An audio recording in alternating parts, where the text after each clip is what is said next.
પરીક્ષિત રાજાએ કળિયુગની સ્થાપના શું કામ કરી? મને સમજાતું નથી. ત્યારે નારદજીએ કહ્યું, જુઓ, પરીક્ષિત રાજાએ સ્થાપના નથી કરી, પણ યદા મુકુંદો ભગવાન ક્ષમામ તક્વા સ્વપદમ ગત તદ્દીનાત કલિરાયાત સર્વ સાધન બાધક. ભગવાન કૃષ્ણ જ્યારે સ્વધામ ગયા ને ત્યારથી કળિયુગનું આગમન થયું, અને ત્યારથી કળિયુગ છે. પરીક્ષિત રાજાએ એની સ્થાપના નથી કરી, કળિયુગ તો ત્યારથી આવેલો જ છે. પણ દેવી, તમે પણ કહો છો કળિયુગ શું કામ આવ્યો, અને લોકો પણ કહે છે કળિયુગ ખરાબ છે, ખરાબ છે, ખરાબ છે.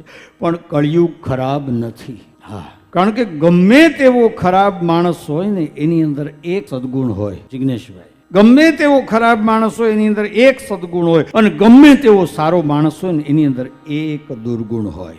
હા, ઉદાહરણ તરીકે તમને આપું તો આખી રાક્ષસોની નગરી લંકા, પણ એની અંદર સદગુણ સ્વરૂપ એક વિભીષણ હતા. બોલો, હતા કે નહીં? આખી ભક્તોની નગરી રામની નગરી અયોધ્યા, પણ એની અંદર પણ એક મંથરા હતી દુર્ગુણ સ્વરૂપ. એક ધોબી હતો દુર્ગુણ સ્વરૂપ. બોલો, હતું કે નહીં? પણ મિથિલા નગરી એક એવી હતી કે તમામ સદગુણોનો ભંડાર હતો, ત્યાં કોઈ દુર્ગુણ ન હતો.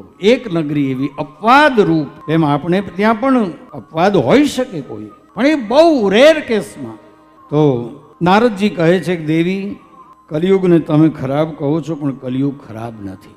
એની અંદર એક સદગુણ છે. જો આ સદગુણને પકડી લઈએ ને તો બધા દુર્ગુણો બાદ થઈ જાય. પણ એ સદગુણને પકડવો જોઈએ.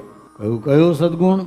નારદજી કહે છે, જુઓ દેવી, કળિયુગની અંદર એક જ સદગુણ છે, ને એ સદગુણ કયો છે? યત્ફલમ નાસ્તિ તપસા ન યોગેન સમાધિના તત્ફલમ લભતે સમ્યક કલૌ કેશવ કીર્તનાથ. એક જ સદગુણ છે એની અંદર કે જે ફળ તમને સતયુગમાં, ત્રેતામાં, દ્વાપરમાં જપ, તપ, વ્રત, પૂજા, યોગ, સાધના, ધ્યાન, ધારણા, સમાધિ, આ બધું કરવાથી જે ફળ નહોતું મળતું એ ફળ કળિયુગની અંદર માત્ર ભગવાનનું નામ લ્યો ને એનાથી તમને પ્રાપ્ત થઈ જાય. હા, ભગવત નામ સંકીર્તન, ભગવાનનું નામ લો. જે તમને ભગવાન ગમતા હોય એનું નામ લો. કોઈ એવો આગ્રહ નથી રાખતો કે આજ ભગવાનનું નામ લો, તમને ઠીક લાગે એનું નામ. નામ સ્મરણ, કાલે પણ મેં કહ્યું હતું ચરણ અને સ્મરણ. આજે પણ એ સ્મરણનું મહત્વ છે. જપલે હરિકા નામ, મનવા જપલે હરિકા નામ. ભગવાનના નામનું સ્મરણ એ મહત્વનું છે. સ્મરણ કર્યા કરો, મનમાં સ્મરણ ચાલુ રાખો. ફ્રી થાવ ને એટલે ચાલુ જ રાખવાનું, ચાલુ જ રાખો. આ છોટે જલારામ બાપા તરીકે વિખ્યાત હરિરામ બાપા, અને અહીંયા મારી બાજુમાં બેઠેલા, અને હું અહીં કથા કરતો હતો. ભગવાનની કૃપાથી અવસર પ્રાપ્ત થયો. પણ એ સતત ભગવાનનું નામ રટ્યા કરે, અને એમનો મંત્ર હતો હરે કૃષ્ણ કૃષ્ણ કૃષ્ણ હરે હરે, હરે રામ રામ રામ હરે હરે. આ એમનો મંત્ર હતો. સતત રટ્યા કરે. 4 વાગ્યાના ઉઠી જાય. જે ગામમાં હોય ને ત્યાં જેટલા મંદિરો હોય ને ત્યાં સવારમાં દર્શન કરવા જવાનું, સુંદરકાંડ કરવાનો, રામાયણનો પાઠ કરવાનો, કથા ચાલતી હોય કથા સાંભળવાની. સતત આ જ પ્રવૃત્તિ એમની, આવી ભક્તિ એમની હતી.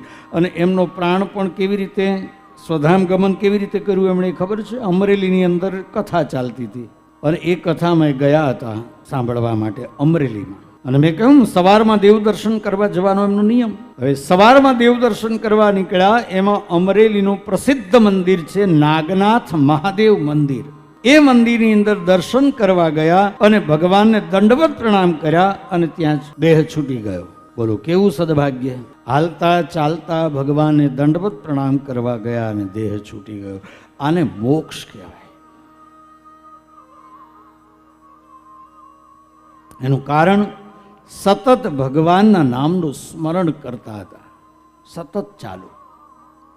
જે તમને રામ રામ રામ રામ, રાધે રાધે રાધે રાધે. આ પ્રેમાનંદજી મહારાજ છે એ તો સતત રાધાજી નામનું રટણ, રાધાજીના ઉપાસક છે.